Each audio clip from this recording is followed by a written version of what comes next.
Thank you so much, Roland, for the great work that yourself and the team is doing across the world. Another round of applause for Roland.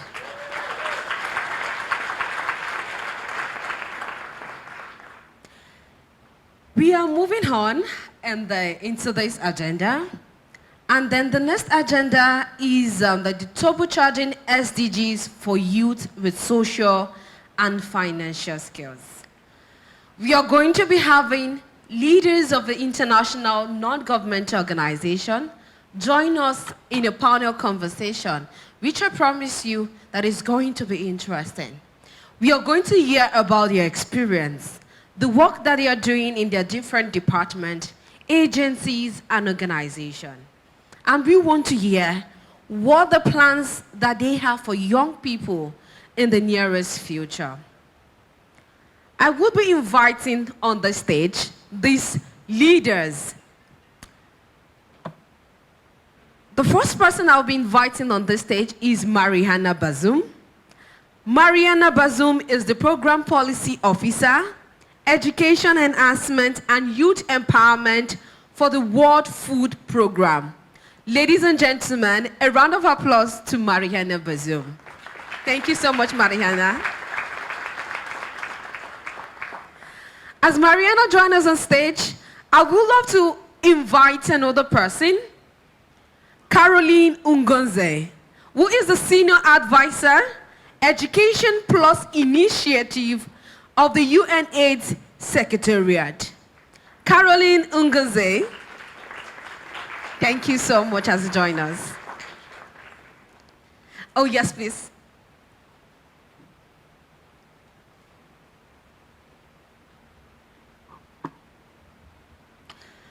Moving on, I would love to invite Amida Jahama, who is the Country Director of the Plan International, Jordan.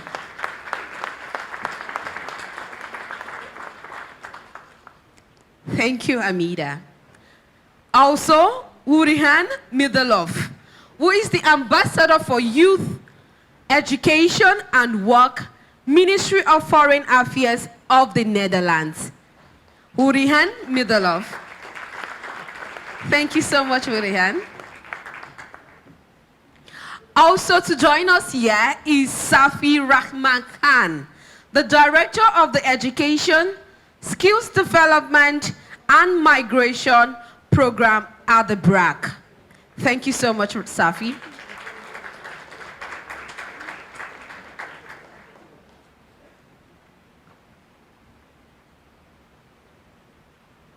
Yes. Yeah, another person that will be joining us will be Ethel Agnes Pasqua Valenzuela, who is the Education Advisor, Future of Education, ASEAN. Thank you, Ethel, for joining us. The Education Advisor, Future of Education of ASEAN.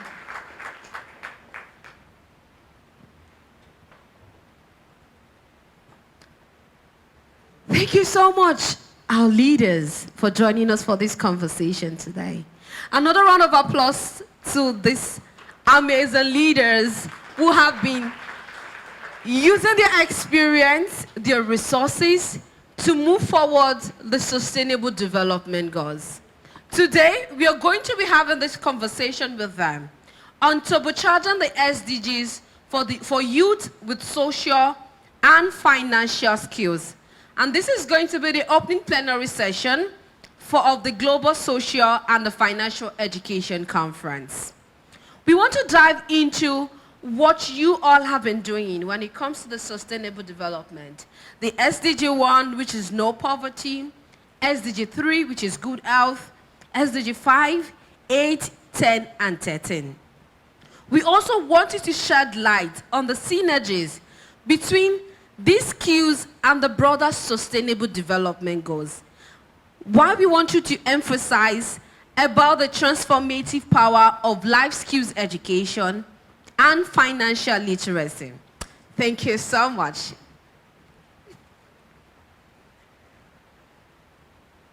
Yes. So the conversation today, we want it to be very interactive. while you delve into the work that you're doing in relation to the Sustainable Development Goals. I would want to ask Mariana the first question, and that would be in relation to SDG 1, that is no poverty. Mariana, you work with the World Food Program, and the World Food Program delivers food to the most vulnerable population around the world, and also increasingly in cash, if I may. Where is the connection with social and financial program? Thank you so much, and it's a great pleasure to be among you all, and special thank you for Aflatun International and their team. Actually, as we all know, and most of you know, that the WFP work to enhance nutrition in women and children, to support small farmholders in improving productivity and reducing losses. We also boost human capital through school feeding programs around the world. And the connection that I see between the social and financial education and the World Food Program, as I'm coming from Egypt, I will give the example of Egypt. In 2020, we have launched a youth engagement program with the Ministry of Labor. This youth engagement programs aim to improve the overall quality, relevance, and inclusiveness of entrepreneurial needs in the labor market, where financial education is very important. WFP trusts that financial education is an important pillar for young people, women and men, entrepreneurs, who wants to join the labor market with key financial and budgeting skills. We link people with financial institutions, including private sector, non-governmental organizations, and government organizations who are providing credit and loans for young people who want to start their own business. So this is the answer of my first question. Thank you. Thank you so much, Mariana. That is really, really helpful. And then we see that the program and the work that you are currently doing at the World Food Program is in connection with the social and financial skills. I would love to move on to Caroline. You're from the UN AIDS, and when we think about HIV and AIDS, we normally think about SDG 3, which is good health. With UN AIDS, how are you leading with Education Plus initiative? Please, we would want you to explain the work that you do with Education Plus initiative. And also, on the same line, we want to understand how Aflatun has partnered with you. How do you think financial literacy among young people, how do you think it contributes to better health outcomes? And also, are there specific health-related challenges that can be addressed through social and financial education? Excellent. Thank you very much, and good morning, everybody. I'm delighted to be here with you with this vast global network, and really happy for the partnership and invitation from Aflatun International to be with you. And I know many of you were completely blank when she asked about the link to HIV and AIDS and education, because many people are asking why, what is going on? And this is just a basic reason. There are alarming statistics we have as at last year, globally, on adolescent girls and young women and HIV infection rates, particularly those between 15 and 24 years old.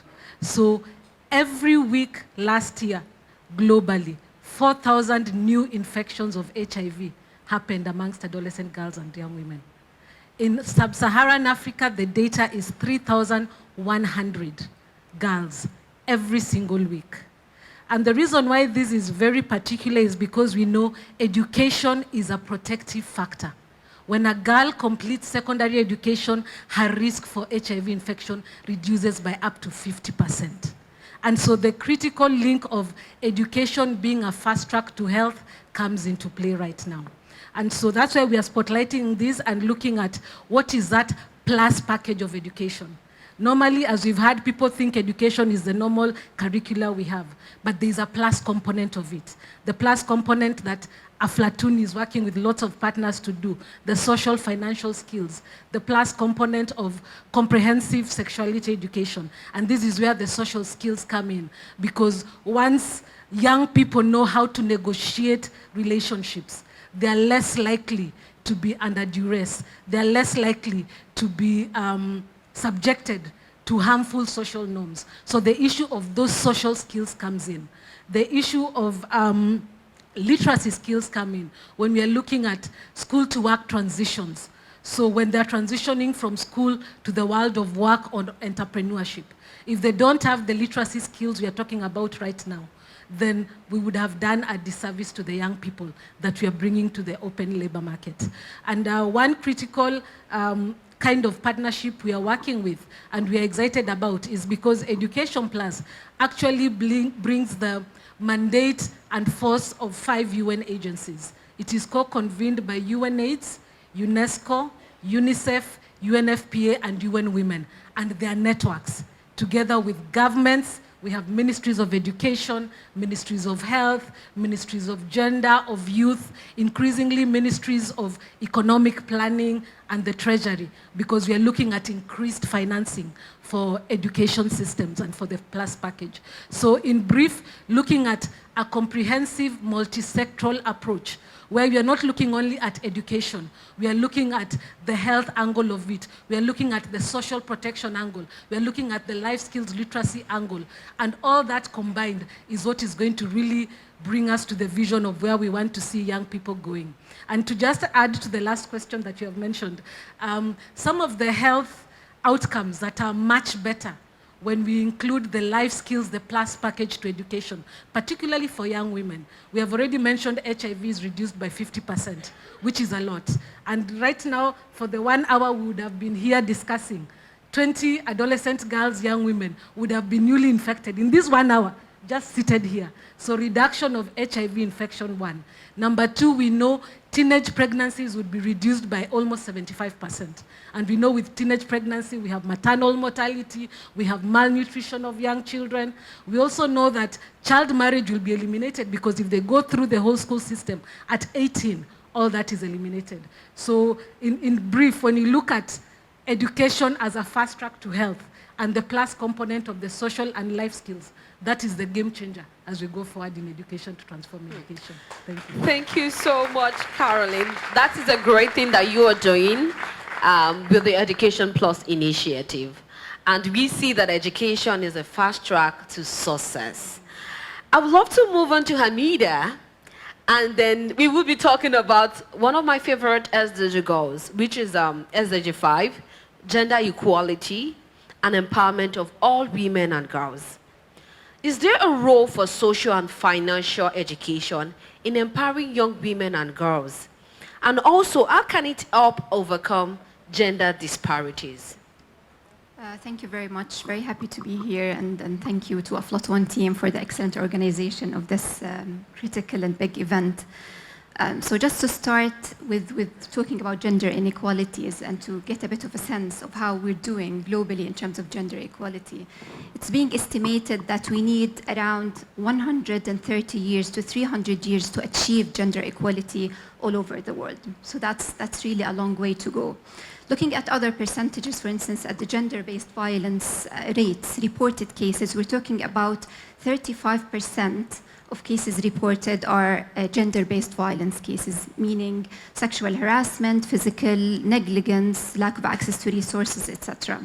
When we look also at the employment part and the economic participation of females into the labor market, whether it was a waged employment or self-employment, we see that the percentage of women employment is as low as 40% compared to 80% for men. So when we talk about gender inequalities, we need also to look at the root causes of that.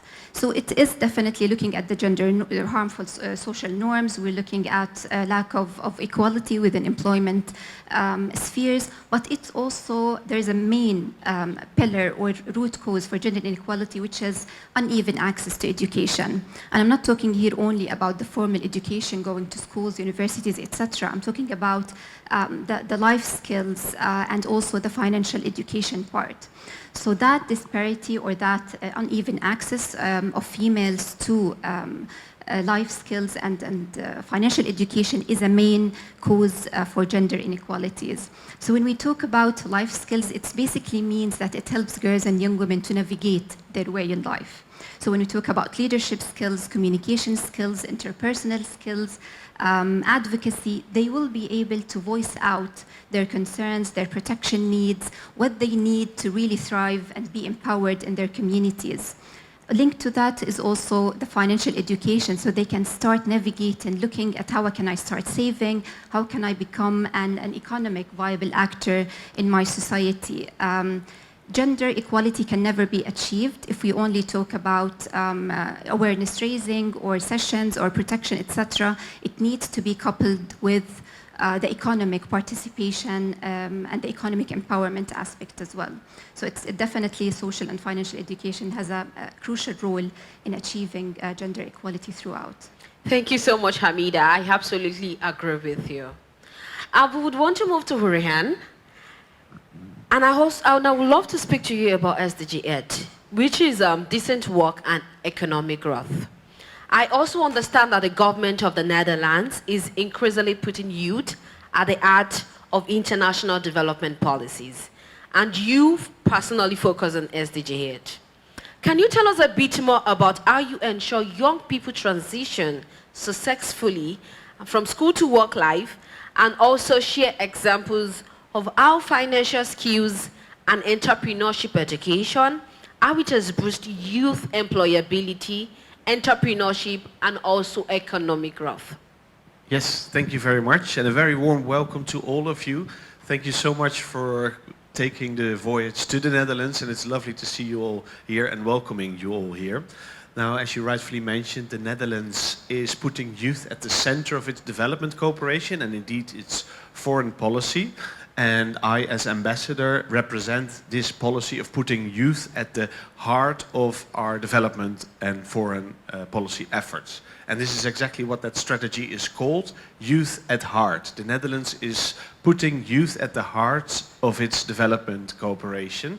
And we do that on the basis of this mentioned strategy that focuses on 3 pillars after consultation with young people, of course. The first pillar is a focus on work. And everything related to employability of young people. That includes both employment as well as entrepreneurship programs and skills and competences. The second pillar focuses a lot on the education that is required to do those jobs that we're investing in as well, or to become an entrepreneur. And the third pillar is about giving youth a voice in everything that is being decided that has an effect on them. Meaningful youth participation. We have to talk to young people, we have to listen, we have to invite them to the table if we want to make an impact on their livelihoods, if we want to understand the challenges that they're facing in obtaining their dreams. So that's what we're also doing. Now, you asked for some concrete examples. On each of these 3 pillars, we have concrete programs in many of the countries where you're from. And so let me just give a few programs that focus on youth and linking the education systems with the skills that are required in the labor market. We run a LEAD program in countries like Egypt, Tunisia, Algeria, Nigeria, and Somalia, where there is a positive link between skills training, including entrepreneurship skills, including financial skills, and the youth finding a job in these countries. We work on employability or skills training. That's an important part of our Nexus program in countries like Ethiopia and Burundi, where over 7,000 female workers are being helped to find jobs and to prepare them for the labor market. And I also really have to mention here the Dutch Orange Corners program. This is a program that focuses on entrepreneurial skills. It's a startup incubator and accelerator, currently active in 19 locations all around the world. Well, when I say all around the world, mainly Africa and the Middle East. By now, we've supported more than 2,400 startups of an average age of 31, so they're often young entrepreneurs. 40% of them are female. And on average, they already employ 5 to 10 people. So quick math is that we've enabled 24,000 jobs just by this program alone. And we will definitely deepen the element of job creation. Now, of course, for entrepreneurs in particular, financial education is crucial. So there's a very strong element, part of this curriculum as well. And we'll work on the financial literacy of youth through workshops and training sessions. So just to give an example, through Orange Corners last year in Egypt, we worked with Alex Bank on the bankability of entrepreneurial ideas, as well as the importance of having a bank account with young people. And now finally, an initiative that is sort of completing the Youth at Heart strategy is our focus on vocational training and higher education, TVET. And we'll be launching next year a program in many countries, particularly in Africa, that focuses on the gap between the skills that are required by the labor market and those skills and competences that are being provided by the education systems, by having a special focus on demand-driven TVET programs. We're currently in the drafting stages of this program, but it will be youth-led, and it will focus in particular on the gap, bridging the gap between the skills that are required and the skills that are provided for young people. Wow, that's a lot, and that's a great work that the Netherlands government is doing, and I'm particularly familiar with some of the works, the Orange Corner that you've mentioned. Over to you, Safikan, and we're moving to SDG 10, which is reduced inequalities. How can empowering children with social, financial, and entrepreneurship skills, how can it contribute to the objective of the Sustainable Development Goal 10, which seeks to reduce inequalities? And how can equipping children with financial and entrepreneurship skills, how can it not only lift them out of poverty, but also help foster a more inclusive and equitable life? Thank you. I hope I remember that very long question. So I'll try in my best way. I would like to start maybe with case studies, two particular case studies. I think when we get into these technical terminologies of SDGs, one sometimes gets lost that there are humans, real human stories involved. So I just wanted to mention Husna, who is this, her mother came from a very poor family, was unable to afford the mainstream primary school. Even though in Bangladesh schooling is free, but there are certain costs with the government primary school system, and she was unable to afford that.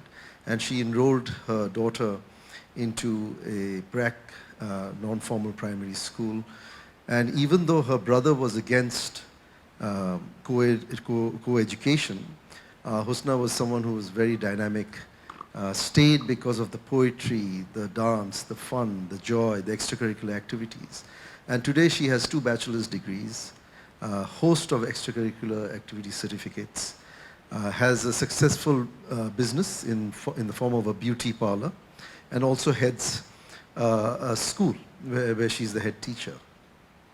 The other person I want to mention is a person called Haribol.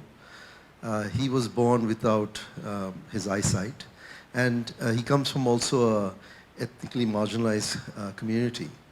And his parents would be told by their neighbors that, oh, well, he can only beg. He really can't do much with his life. But he was also very determined, and he taught himself how to sing. So he started singing, and then got enrolled into a BRAC school, which showed him the possibilities. We were able to provide him with sort of education given his disability. And he also learned how to speak English from watching TV, or hearing TV programs rather. And today he teaches children how to sing and how to learn English. So it was very important for the schools to be able to cater to children who are marginalized, who have host of barriers unlike others, and it was very important to be able to retain them in the schooling system, because as you know, children from living in poverty, from marginalized communities, there's a lot of other pressures on them, whether it's helping out in the family, whether it's working from an early age, whether it's early marriage and so forth. So it was very important to create an environment where they would stay in school. And so I think in terms of our philosophy, where we focused a lot on social emotional learning even before we knew these terms.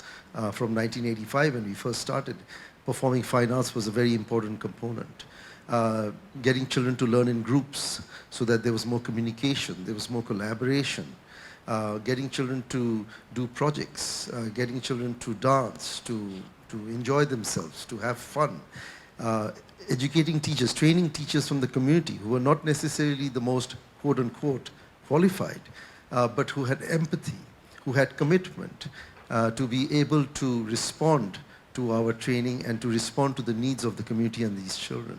So it's very important to have those elements. Now, fast forward today, and this was, I'm talking when we first started, as we see sort of the entire economies around the world becoming much more formalized and much more digital, this is where, you need to start equipping young people from childhood with financial skills. I think a lot of us who work in this space have the social emotional skills piece down.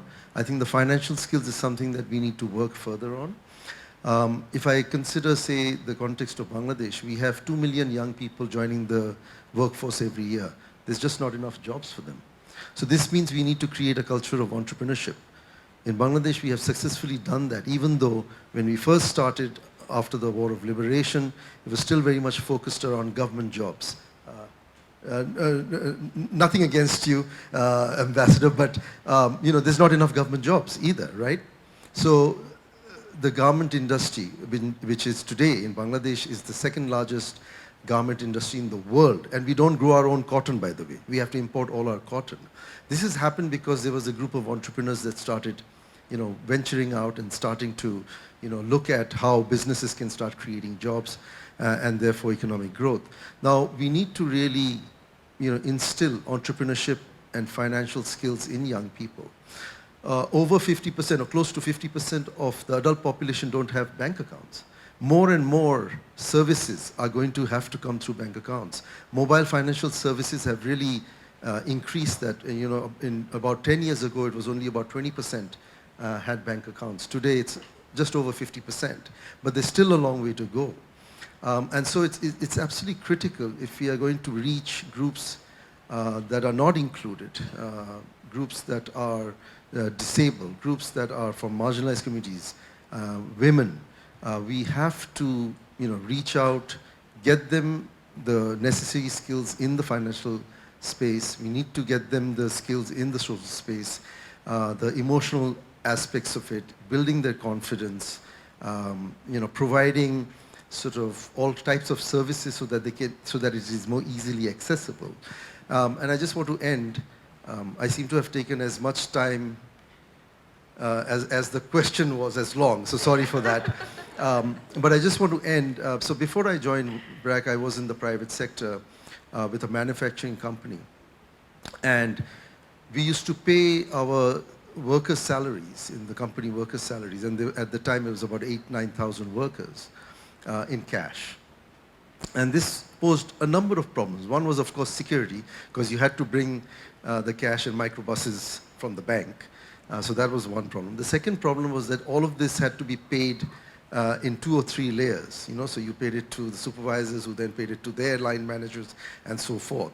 So you were not always fully confident that the payments were going out in time and in the correct form. So we said, okay, let's look at banking solutions. And there's a number of products that banks and mobile financial services have produced. And one was to give them all ATM cards, right? And immediately it was resistance. No, These workers are not very educated. They will be taken advantage of, they will share their passwords and so forth. But we persisted. We worked with a particular bank that gave us a very good solution. And the first month, there was a lot of challenges, we grant you that. Everyone went to the booth together, so it was complete chaos. Some of them shared their passwords, so they lost a bit of money. But it was just 1 month, that was it. By the second month, everything was very smooth. Workers were getting their payments on time. There was no gaps. It was fully transparent. Now just imagine if all of them could have had these financial skills from schooling, from primary schooling, how much easier this task would be for us when we're rolling it out. And there is really no option. I mean, as we become more and more digitally equipped, more and more people will have to come into the digital space. And that is where the poor still do not have a foot in the door necessarily. So I think it's extremely important for inclusive growth and even for poverty and so forth that we provide young people from a very young age with the necessary skills in the global social and financial skills. Sorry for this very long-winded answer, and I hope you'll remember some of that. Thank you. Yeah. Thank you so much, Safi Khan. We will be moving on to Heather, and we want to talk about SDG 13, which is climate actions. Many organizations are talking nowadays about climate education and sustainable development. And it is also a big topic in the transforming education agenda in many countries. Is there a link between climate education and social and financial skills? Thank you very much. It's like a Miss Universe question. So first of all, I'm Ethel. I'm from the Association of Southeast Asian Nations. I'm the education advisor and currently working on the future of education. And one of the themes that we have adopted is actually education for sustainable development and that future we want. So first of all, the connection, the link between education, transforming education, and climate change, are they related? Who's saying yes? Oh, only few, huh? So I will explain. Okay, how many of you have been to Southeast Asian countries? Brunei, Cambodia, Indonesia, Malaysia, Philippines, Vietnam, Myanmar? Also not a lot. Okay, our region is composed of 10 member countries, ASEAN as we call it. And the way we look at it, by the data from ADB, they said that over the last 50 years, there is a rise in temperature in our region. That means when there's a rise in temperature, what will happen? Our rice crops, all the farm, it will dry up, we'll lose supply of rice, we'll not have anything to eat. It's not just that. When it's hot, there'll be a lot of problems on health, malaria, and others. We are feeling this right now. So, what will we do?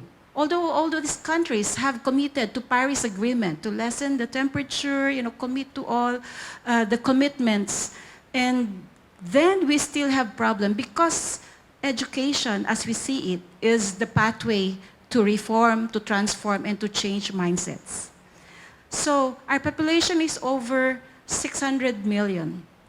We're projecting that by 2050, we have 50% of our population as young people, youth. So now we have to prepare them for the future we want, that they are responsible, that they know climate change, and that they will, be resilient. This is the situation that we have. So for example, in our region, we have a lot of typhoon storms. Have you, faced that? There are like 20 typhoons and storms in the Philippines. So every time you build your house or you do another rebuilding, after a month, there's another one. Children are left out. They have no classrooms, they're learning anywhere, and sometimes we have a lot of learning loss. Always education in emergency, and we have done a lot of programs for out-of-school children. This is related to money. So the more children are deprived out of education, we have a lot of out-of-school children. Some of them are caused by extreme poverty, the climate change, as well as, all of these disasters, which are plenty. You have heard a lot about Indonesia, the surge, tsunami, etc. We are rebuilding from time to time. That's why it's important. The ministers have agreed to adopt education for sustainable development. We brought them to a nice place after earthquake. So they saw the damages and they agreed to do something in education. So where I'm working at is in education. And we have trained a lot of teachers over the course of 10 years. We established the ESD network of teachers. And they will be the one to change mindsets, to do all the activities related to recycling, preparing themselves, DRRM, we have a lot of activities. And so we would like them to really value entrepreneurship, resilience, so that when there are challenges brought by climate change, we can still survive. That is very important for our region. And because the region is really increasing in population, there are a lot of places where you can enjoy the sun and we have a lot of tourists. Thailand has a lot of tourists every year, and then Vietnam is also coming up.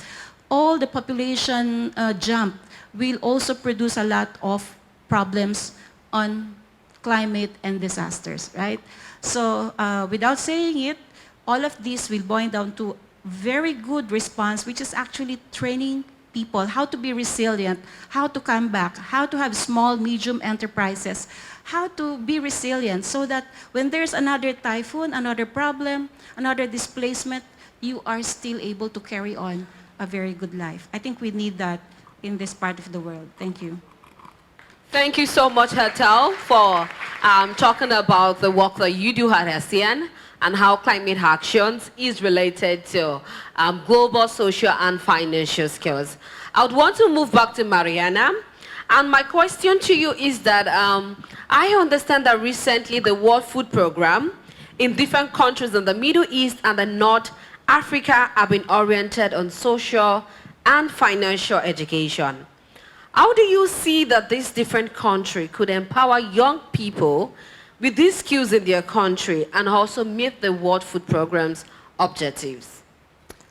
Well, I think that the first step to make all the countries accepting this concept of financial and social education is advocacy. And I'm a strong advocate for the financial and social advocacy and curriculum of Aflatun, as I knew about Aflatun 10 years ago. And when I was a child, I remember my mother started to teach me how to save money and make budgeting at the age of 13. And started to have an account in the post office. So I remember the first time we heard about Aflatun in the orientation workshop and the TOT, we heard about 5 main elements that I want to emphasize in this ceremony. It's about personal exploration and understanding, rights and responsibilities, saving and spending, planning and budgeting, child social and financial enterprise. And I think that the regional bureau and all the countries of the member states of WFP will accompany me in my advocacy that the accreditation of Aflatun social and financial curriculum among the various ministries of education in the MENA region would be an extra and additional pillar and also in the public universities and the vocational centers that teaches TVET programs. As WFP boosts the human capital through school feeding programs, and I used to manage the school-based activities. School feeding programs provide in-school snacks to children and provides CBT for families, cash-based transfers for families. However, with the Ministry of Education, we were able to make complementary programs that are very successful, including art, including financial, not financial education, but social education. And I am sure that in the next period, if we manage to make accreditation and inclusion of those curriculum in the education system in all the countries, that would be an extra plus for the future of the children. To conclude, I see also the integration of Aflatun would be an added value to the community schools in Egypt. As I am coming from Egypt, I see that we have around 5,000 community schools in Egypt. These schools are offered for Egyptians who are living in vulnerable areas, and also public schools would be an added value. We as WFP, we work also with grassroots level, and we also want to ensure that all children who don't have a voice, who don't have an opportunity of growth, could have the chance to learn about Aflatun curricula, and also to enhance their future, not only through Aflatun clubs, but also to become future citizens who are effective and efficient and loyal to their countries. Thank you. Thank you so much, Mariana. I want to move to Caroline now, and my question to you is that, could you share insights into innovative education approaches, focusing on how education can promote healthier lifestyles and reduce the vulnerability of young people to health risks, including HIV/AIDS, which you focus on? And also, are there specific examples or strategies that has effectively combined elements of financial education with health education? Excellent. I think now that we are in the mood for storytelling, I will go with a story so that we are able to bring in all these key elements that come in. But one innovation that's beginning to gain momentum is gender transformative education. And that is one of the key elements that were discussed in last year's Transforming Education Summit, and a lot of the member states are pushing this going forward. Now, while there is no standard definition of gender transformative education, there is an acknowledgement that this is the kind of education that will recognize and transform harmful norms and also redress some of the inequalities in the education sector. So we know the inequalities. How do we redress those? How do we transform some of the harmful norms that we have within our society? And one of the key examples I would bring in terms of the plus and supporting access to healthcare and reducing risk of HIV and AIDS is perhaps within the setting of adolescent girls, young women who fall pregnant, who actually get are victims of teenage pregnancy, and many of the times they are thrown out of school. They are told, okay, you cannot continue with school, get out of school. While there is work that is ongoing on radical inclusion to make sure they still have access to school when they go back, a lot of the countries still do not accept that. So many times, some of these young girls have a recourse in vocational training, in TVETs, to go and try to get a second chance to education. And some of the good transformative examples we have seen is that even in the course of a TVET education, regardless of what skill they are learning, I will give an example we had for both Zambia and Uganda. There were young girls getting back into the training in the mining sector, so small-scale mining, normally male-dominated. So there was a lot of, you do not belong here, this is a man's education, a man's job. So in the first year, we saw a very limited number of girls in these TVET schools for these specific vocational skills.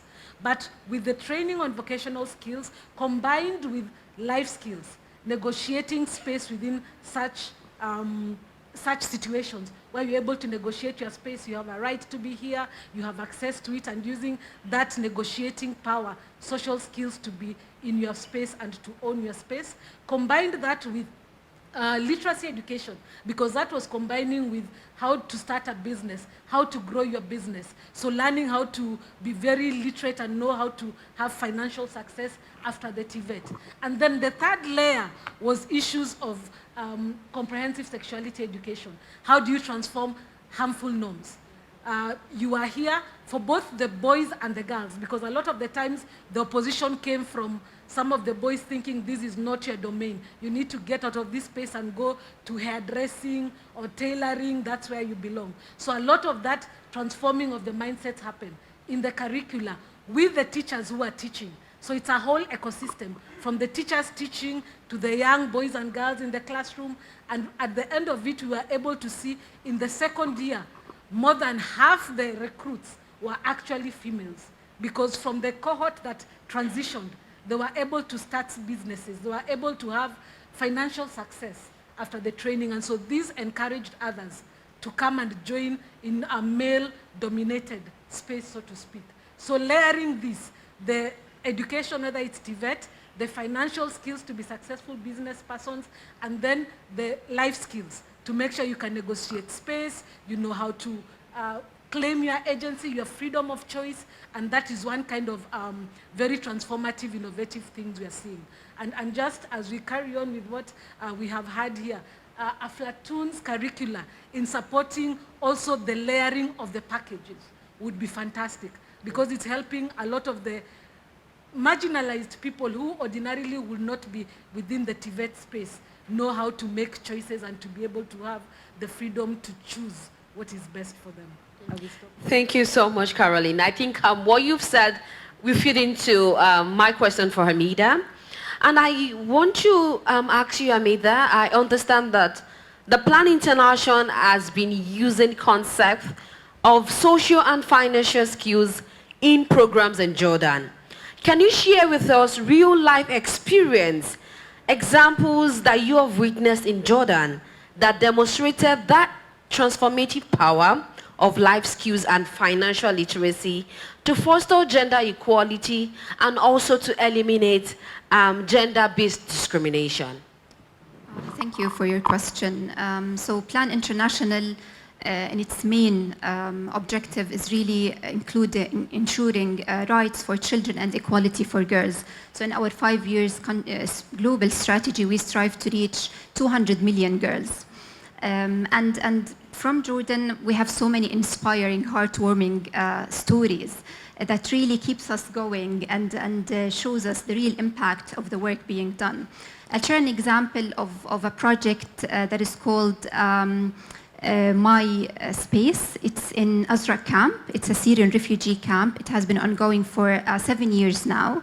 So we have been working with the adolescent girls and boys to really ensure that we're designing programs and projects that meet their needs and empower them in the best way possible. So the contextualization aspect was always in mind to ensure that we are not coming like with a top-down, but really from a bottom-up approach.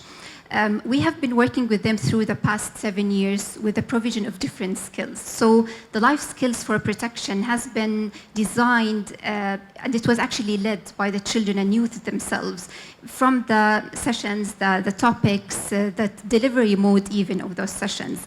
It was infused by also the Aflatoon material, talking about how best I can protect myself, how can I thrive, how can I get protective spaces within my community, within the limited resources that are available in a refugee camp. That was also paralleled with Champions for Change methodology that we have at Plan International. So that also tackles, now I know, the life skills, communication, advocacy, leadership, but I need to know what are my strengths, what are the opportunities that I have in the community to be a real champion of change. And we had both for males and females, and then we have joint sessions where they have been discussing common matters or risks and how they can best advocate for it. What was really heartwarming is that we have now one of the strongest female youth committees in Azraq camp. They have been working tirelessly, I would say, in the past years to advocate on behalf of all of the girls and young women inside the camp, not only within their communities, but also with the camp management, with the UN agencies in different platforms, working groups. We can't continue to speak for them. They do have a voice. We need to amplify their voices. So they have been able also to be part of the Brussels conference to talk about issues that matters for them, speaking from their experience, and we can see things through their eyes. What made that all possible is the socio-ecological model. So we worked with the girls, but we also ensured the do no harm approach, that we're safeguarding, protecting them. So at the same time, we've been working with the parents, with the community members on similar topics and how they can really also look at the power imbalances within their communities.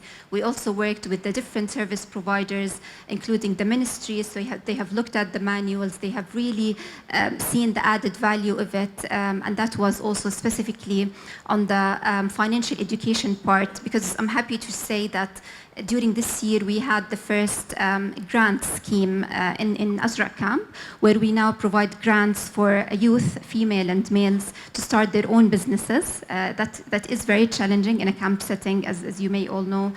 So that has been advocated by those youth, female committee members, and they made it actually possible. And we're looking forward to continuing seeing the successes of their activities. Thank you so much, Amida.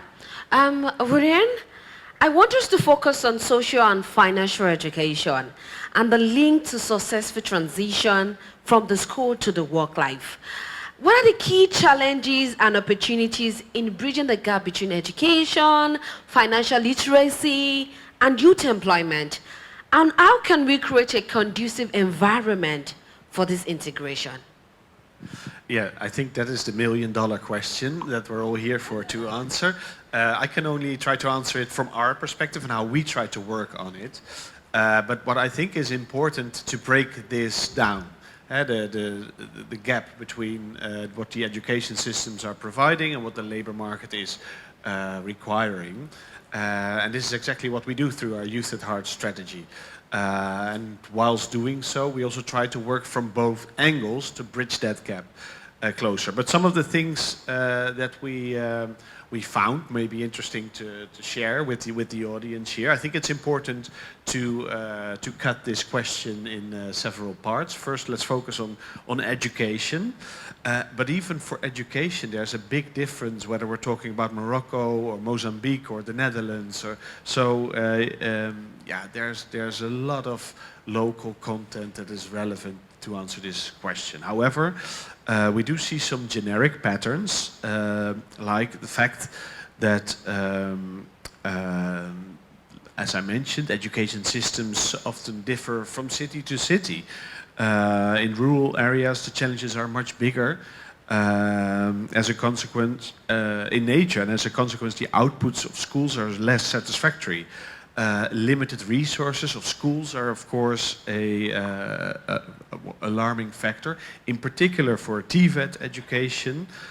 So it's so important that someone has to ignite the curiosity amongst pupils, the excitement about learning, and be an inspiration for students. But with current levels of salaries all around the world, really, for teachers, and the overcrowded classrooms, I'm not sure this is feasible and realistic. So we need more incentives for teachers. We need to think about cultural barriers in education that hinder integration with youth employment. Choices of young men and women differ significantly, as was discussed already. So we need to be conscious of that at all times, but also try to work on stigmatization, marketing, labeling of certain professions. But it's not all doom and gloom. There are opportunities as well. The youthful population in many countries, well, imagine if we can turn all of that youth bulge into an economic dividend. That's not easy at all, but we can and we must work on it, even if it's just 1% at a time. There are opportunities in expanding the digital access.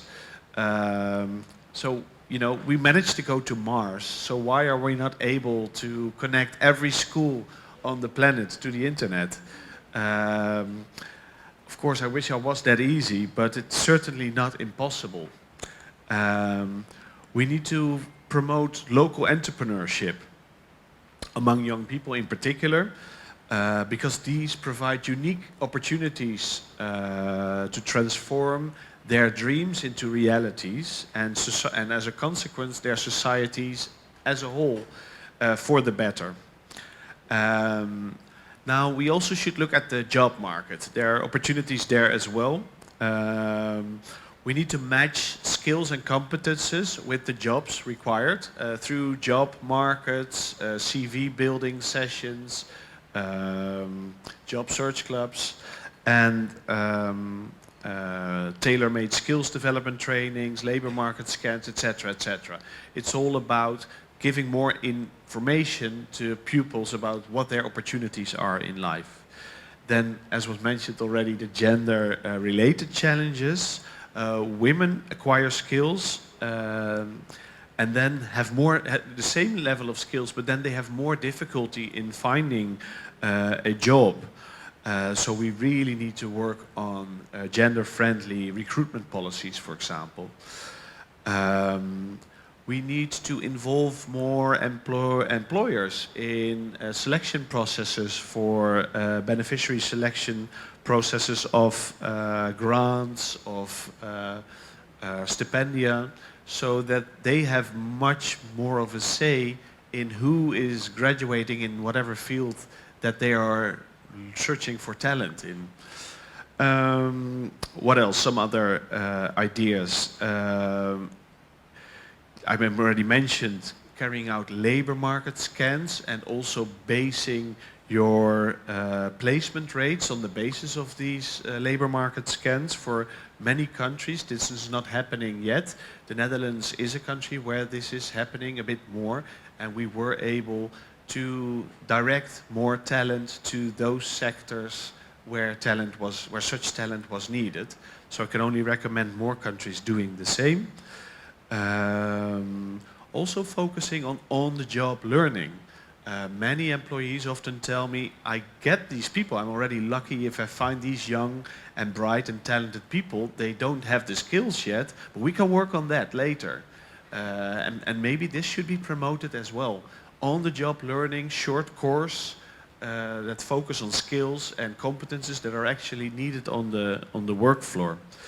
And yeah, maybe think more flexible and more tailor-made, because that is what the private sector really requires. And while speaking about the private sector, we really need to think of ways how to involve, how to leverage the power of the private sector in this field much more than we're doing at the moment. Yeah. Thank you so much. I want to move on to Savikan, and I want to very quickly tell us, you know, we often hear about the importance of education when it comes to addressing inequalities. Could you share example of innovative educational intervention that have effectively promoted economic and social empowerment among children, particularly those from the marginalized or disadvantaged backgrounds? Thank you. I think that's a great question, because there's so many examples out there in the world, and I think this is a great forum where we can meet and learn from one another. So, you know, true to form, I'll first start with what BRAC has done, and then share a few other examples. So when BRAC first started its non-formal education approach, this was in 1985. In Bangladesh, we at the time had maybe 60-65% enrollment in primary school. So obviously there was a big need. The government infrastructure had not expanded as much as yet, and so it was a very non-formal, I mean, when I say non-formal, truly it was a non-formal approach. And one of the aspects of the non-formality, if I could just share, is our teachers in many areas were grade 8 graduates, grade 9, grade 10 graduates. We invested a lot in training so that they could then teach an entire cohort of 25 to 30 children from grades 1 to 5. If I took a formal approach, which is what we're running into in other countries now, where we're trying to run the similar approach of non-formal, they immediately go, okay, well, the teacher has to have minimum 12 years of schooling or education degree. Now, this is not necessarily possible in many of the developing countries. We have to have a non-formal approach. The other elements was that it was embedded in the community. It was very close to where the children resided. There was an emphasis on joyful learning, on play-based learning, even though these terms were not there at the time, but that was very much the approach. And At the time when we first started, our focus was on girls, so 70% of the schools had to have, and these were one-room schools based in villages, in the rural areas. They had to have 70% girls. Over the years, more and more girls have thankfully come into education, and now we require that at least 50% of the class has to be girls. The other example that I want to highlight is a program that BRAC International is doing in 7 countries in Africa, and this is funded by MasterCard Foundation. It's called the Accelerating Impact for Young Women, or AIM, A-I-M in short. And this is working with over 1 million adolescent and young women, and there's 3 age groups. One is 12 to 17 years, and this is to try and keep them in school or bring them back to school. And there's sort of life skills training, confidence building, peer support groups, and basic financial literacy. Then we have the 15 to 17 year age groups, and these are young women who have probably had children or are too poor and having to work and so forth and are unable to come back to school.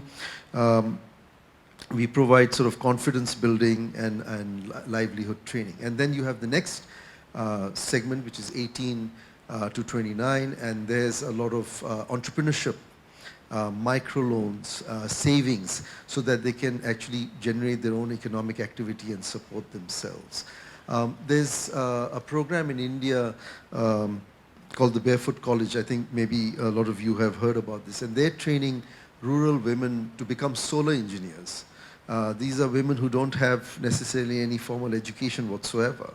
And again, it's the importance of that non-formal approach, because if I said, okay, an engineer has to go to engineering school, we would not, in many of our countries, we have had very successful home-based solar electrification sort of initiatives.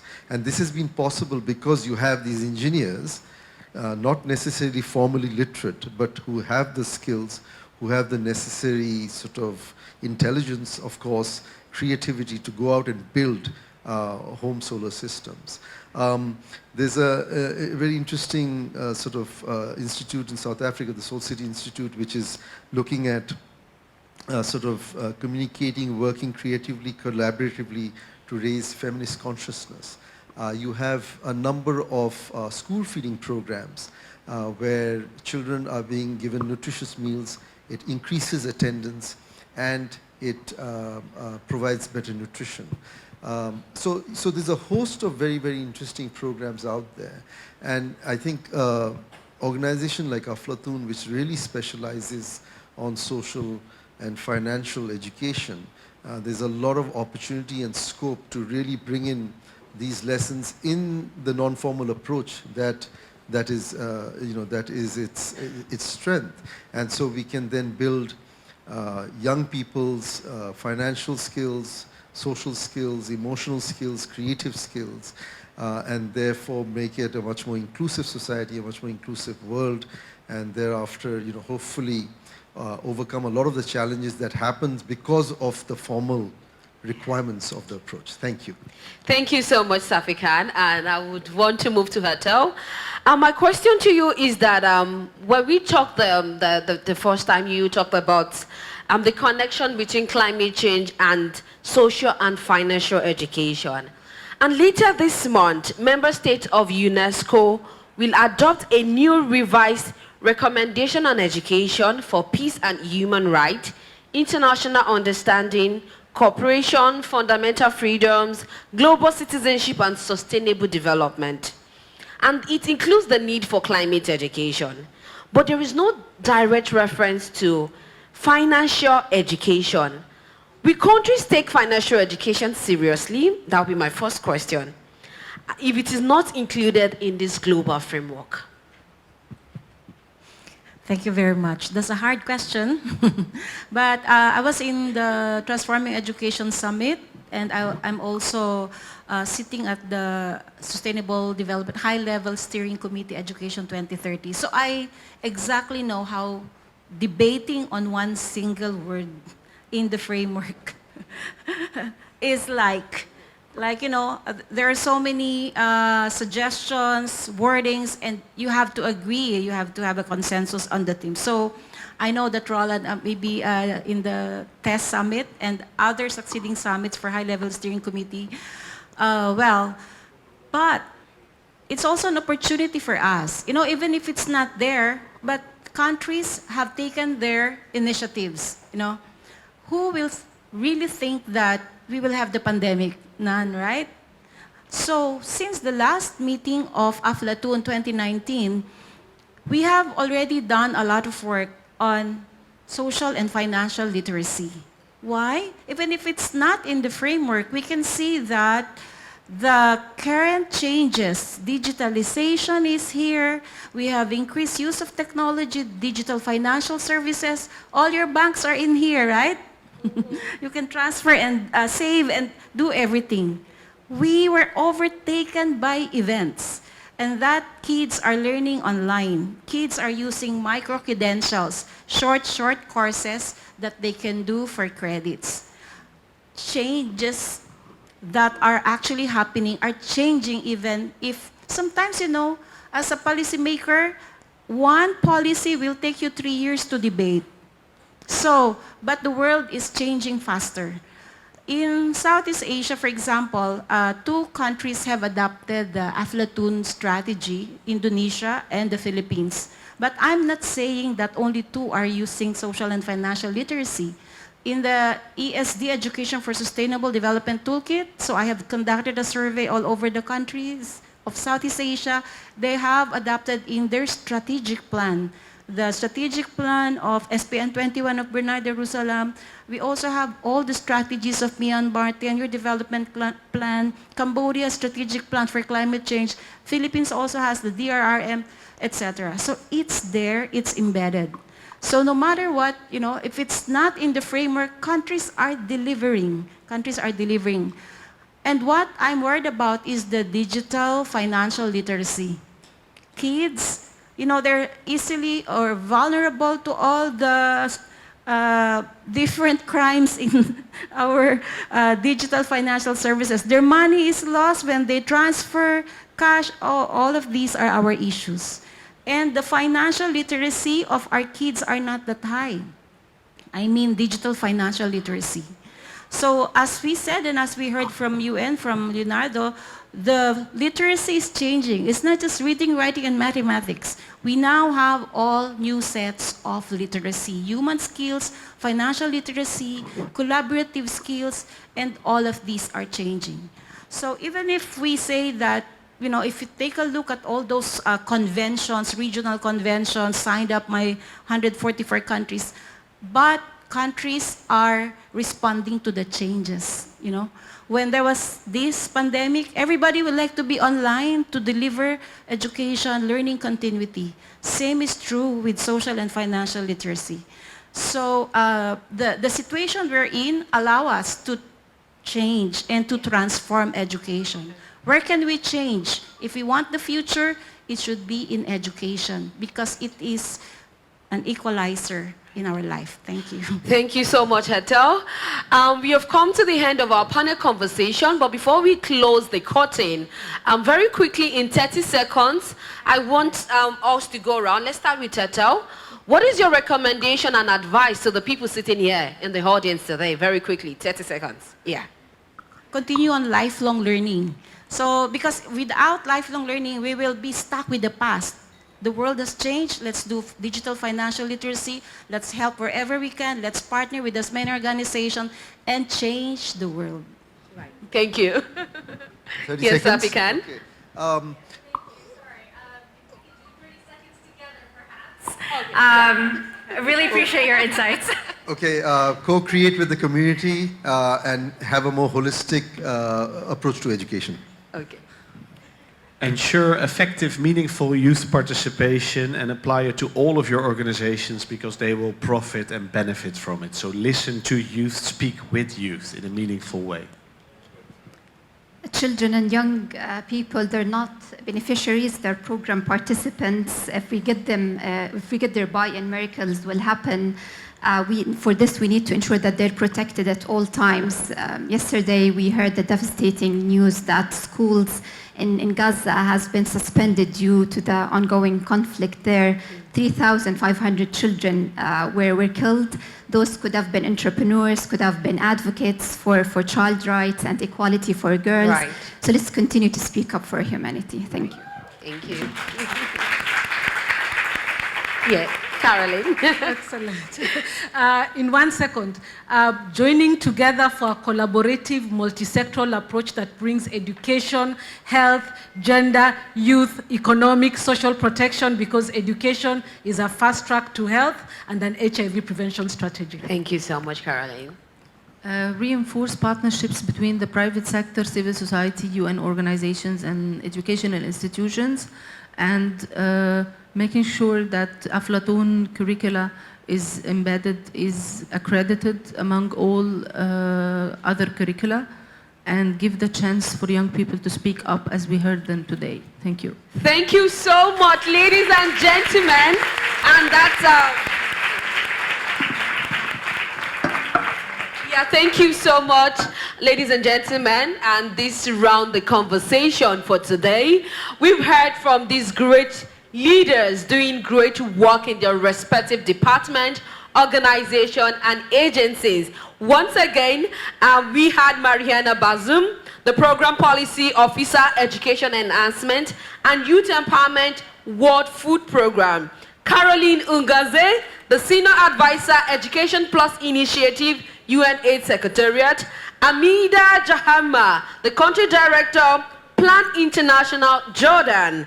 Urian Middleoff, Ambassador for Youth, Education and Work, Ministry of Foreign Affairs of the Netherlands. Safi Rahman Khan, the Director of Education, Skills Development and Migration Program at the BRAC.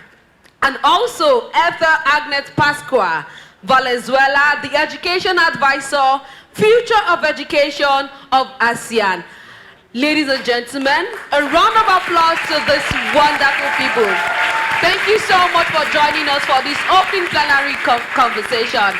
My name is Karimot Odebode, one of the 17 young leaders recognized by the United Nations and the founder and project lead of the Black Girls Dream Initiative from Ibadan, Nigeria. Thank you so much. Thank you. Thank you so much, Karimot, and our beloved panelists.